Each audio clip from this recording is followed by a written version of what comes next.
Hello students. आज का जो टॉपिक है वह है भारत में विदेशी कंपनियों का आगमन। और इस प्रक्रिया में भारत में सबसे पहली जो विदेशी कंपनी आई उसका नाम है पुर्तगाली।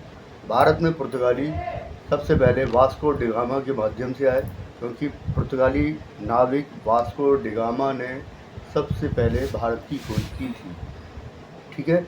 17 मई 1498 को वास्को डिगामा भारत आया और यहाँ पर वह कालीकट के बंदरगाह कप्पक डाबू पर वहाँ के राजा जमोरिन से मिला और वहाँ पर उसने काली मिर्च के व्यापार करने की अनुमति प्राप्त की।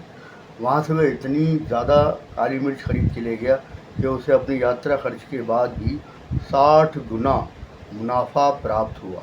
वास्को डिगामा के बाद भारत का पुर्तगाली गवर्नर बनकर आया फ्रांसिस्को डी अल्मीडा, जो 1505 से लेकर 1509 तक रहा।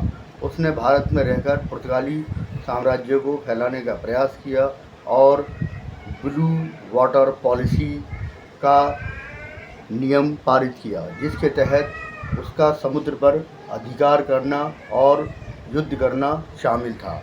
इसके बाद अल्फांसो डी अल्बुकर्क पुर्तगाली साम्राज्य का संस्थापक बनकर आया और उसने अपनी शक्ति को 1500 में पेड्रो अल्वारेज कैब्रल के नेतृत्व में दूसरा पुर्तगाली अभियान कालीकट पहुंचा। इसने कालीकट बंदरगाह में एक अरबी जहाज़ पकड़कर जमोरिन को उपहार के रूप में भी दिया। 1502 में वास्को ड गामा दोबारा इंडिया आया। 1530 में पुर्तगालियों ने कोची में पहली फैक्ट्री लगाई। ये बहुत ही इंपॉर्टेंट पॉइंट्स है। 1505 में पुर्तगालियों ने कन्नूर में दूसरी फैक्ट्री लगाई। 1505 में अल्फांसो डी अल्मीडा प्रथम पुर्तगाली वायसराय बनकर भारत आया। ठीक।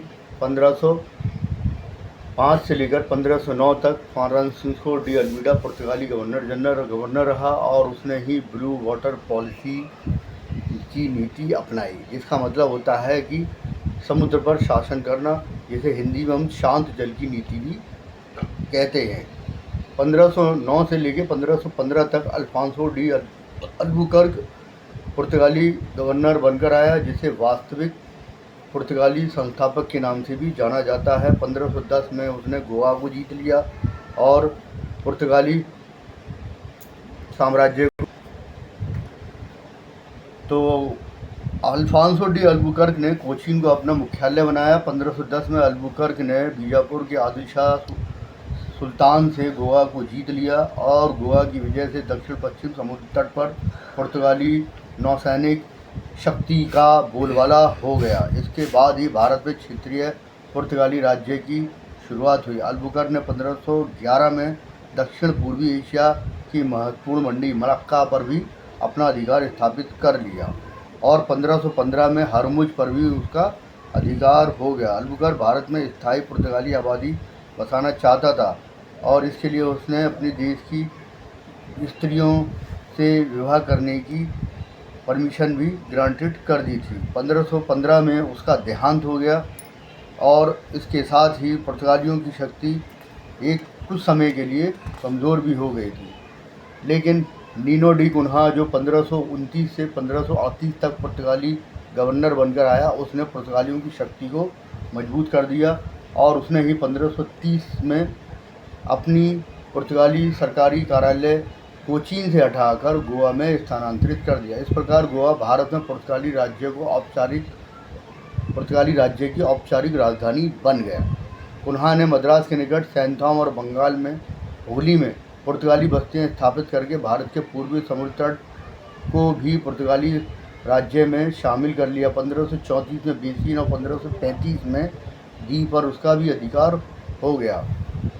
1559 में पुर्तगालियों ने दमन पर भी अधिकार किया और धीरे धीरे अपनी शक्ति को बढ़ाना शुरू किया, परंतु एक समय के बाद पुर्तगाली शक्ति धीरे धीरे कमज़ोर हो गई, जिसका कारण दूसरी विदेशी कंपनियों का आना था, जैसे कि अंग्रेज़, डच और फ्रेंच, जिन्हों से पुर्तगाली शक्ति धीरे धीरे पिछड़ गई, जिसके कई कारण थे। पहला, पुर्तगाली अधिकारियों के व्यक्तिगत व्यापार।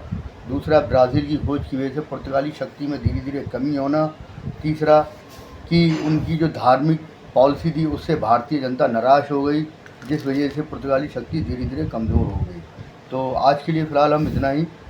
और इसमें सबसे इम्पोर्टेंट चीज़ें जो हैं वो यही हैं कि राजधानी परिवर्तन, जो गोवा किसने बसाया, गोवा की राजधानी किसने बनाया, कोचीन को राजधानी किसने बनाया, और भारत की खोज वास्को डी गामा ने की।